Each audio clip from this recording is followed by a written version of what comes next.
గ్రంథాలయాలు విజ్ఞానానికి నిలయాలని, అలాంటి గ్రంథాలయాల సేవలను ప్రజలు వినియోగించుకోవాలని ఉమ్మడి నెల్లూరు జిల్లా గ్రంథాలయ చైర్పర్సన్ మేకపాటి శాంతకుమారి అన్నారు.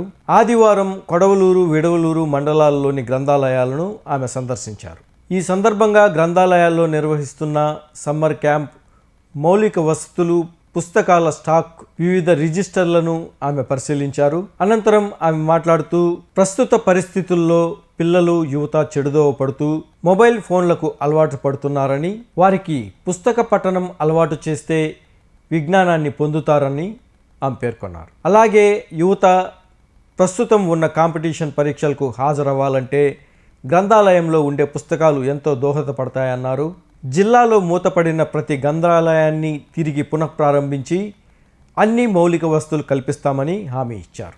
గ్రంథాలయాలు విజ్ఞానానికి నిలయాలని, అలాంటి గ్రంథాలయాల సేవలను ప్రజలు వినియోగించుకోవాలని ఉమ్మడి నెల్లూరు జిల్లా గ్రంథాలయ చైర్పర్సన్ మేకపాటి శాంతకుమారి అన్నారు.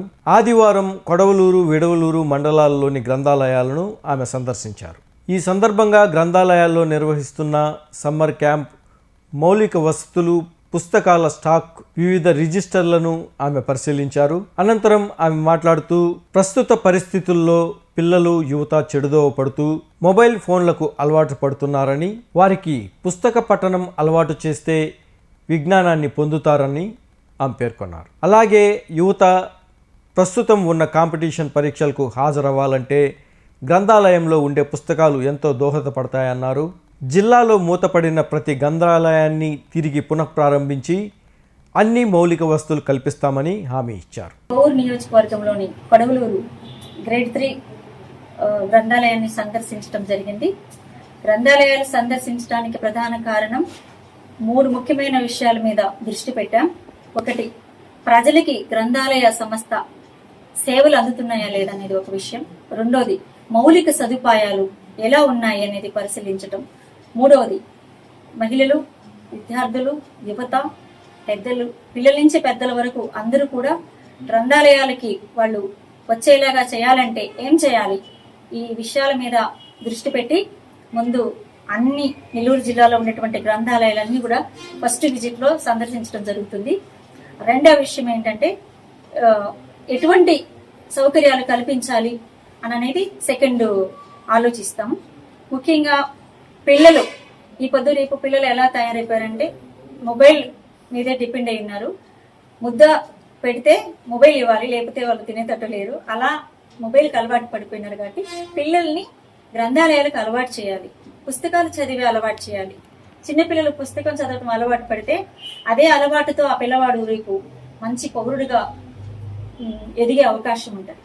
ఇంకొకటి, యువత, విద్యార్థులు, వీళ్ళు బుక్స్ వాళ్ళు ఈ పొద్దున్న కాంపిటీషన్ వాళ్ళు ఎదుర్కోవాలంటే చాలా జ్ఞానం అవసరం. ఆ జ్ఞానం దేని వల్ల వస్తుందంటే ఫస్ట్ అడుగు బుక్. ఆ బుక్ గ్రంథాలయంలో నిలయమై ఉంటుంది. కాబట్టి గ్రంథాలయాలు ఉపయోగించుకోవాలంటే వాళ్ళకి బుక్స్ కావాలి. కాంపిటేటివ్ ఎగ్జామ్స్ కు ప్రిపేర్ అవడానికి కావాల్సిన బుక్స్ కావాలి. అవన్నీ కూడా మేము అందించడానికి సిద్ధంగా ఉన్నాము. కాబట్టి ప్రజలు అందరూ, విద్యార్థులు, యువత అందరూ కూడా గ్రంథాలయాలు ఉపయోగించాలి. మీ అందరి చేయి కూడా గ్రంథాలయంలో తోడ్పాటు అయితే ఖచ్చితంగా గ్రంథాలయాలు అభివృద్ధి చెందుతాయి, ముందుకు వస్తాయి. గ్రంథాలయం అనేది ప్రజలకు నేస్తం లాంటిది. విద్యార్థులకి ముఖ్యంగా చాలా అవసరం. ఇంకా సిబ్బంది కూడా ఇప్పుడు యాక్టివ్ అవుతున్నారు. అన్ని చోట్ల గ్రంథాలయాలు మంచిగా పెట్టుకుంటున్నారు, బుక్స్ కానీ అన్ని. ఇంకా కొత్త పుస్తకాలు అనేటివి మేము తప్పకుండా తీసుకొస్తాం గ్రంథాలయాలకి. కాబట్టి విద్యార్థులు ఇప్పుడున్న కాంపిటీషన్ ఎగ్జామ్స్ కి మీరు ప్రిపేర్ అవ్వాలంటే ఖచ్చితంగా మీరు గ్రంథాలయాలు ఉపయోగించుకోవాలి. ఏ ఊరు గ్రంథాలయంలో ఆ ఊర్లో బుక్స్ నింపుతాం. ప్రతి ఒక్కరికి మంచి సౌకర్యం అనేది మేము ఏర్పాటు చేయాలనుకుంటున్నాం. అందరి సహాయ సహకారాలు కూడా తీసుకుని గ్రంథాలయాలను ముందుకు నడిపించాలని మా యొక్క గ్రంథాలయ ఉద్దేశం. ఈ టెక్నో ఒలింపియాడ్, సివో స్పార్క్, మెడిస్పార్క్ వంటి ఆధునిక అకాడమిక్ ప్రోగ్రామ్స్ ద్వారా విద్యార్థుల్లో లాజికల్ థింకింగ్, సైన్స్ అవగాహన మరియు విశ్లేషణాత్మక నైపుణ్యాలను అభివృద్ధి చేస్తూ సిబిఎస్ఈ అండ్ స్టేట్ బోర్డు కరికులంలలో అత్యుత్తమ ఫలితాల సాధనకు దృఢమైన పునాది వేస్తోంది నారాయణ. అనుభవజ్ఞులైన అధ్యాపకుల సమగ్ర మార్గదర్శకత్వంలో ప్రతి విద్యార్థిలో logical thinking and analytical skills కి పదును పెట్టి జాతీయ స్థాయి విజేతలుగా తీర్చిదిద్దుతూ వారి ప్రతిభను శిఖరాగ్రాలకు చేరుస్తోంది నారాయణ. అత్యాధునిక డిజిటల్ క్లాస్ రూమ్స్, అత్యుత్తమ ఫిజిక్స్ అండ్ కెమిస్ట్రీ ల్యాబ్స్ తో కూడిన సాంకేతికతతో కూడిన విద్యా వాతావరణం, విశాలమైన ప్లేగ్రౌండ్, పరిశుభ్రమైన డైనింగ్ హాల్లో రుచికరమైన పోషకాహారం, సౌకర్యవంతమైన హాస్టల్ సదుపాయాలు కల్పిస్తోంది నారాయణ. 2026-27 విద్యా సంవత్సరానికి అడ్మిషన్లు ప్రారంభం. వావిలేటిపాడు, ధనలక్ష్మీపురం, నెల్లూరు.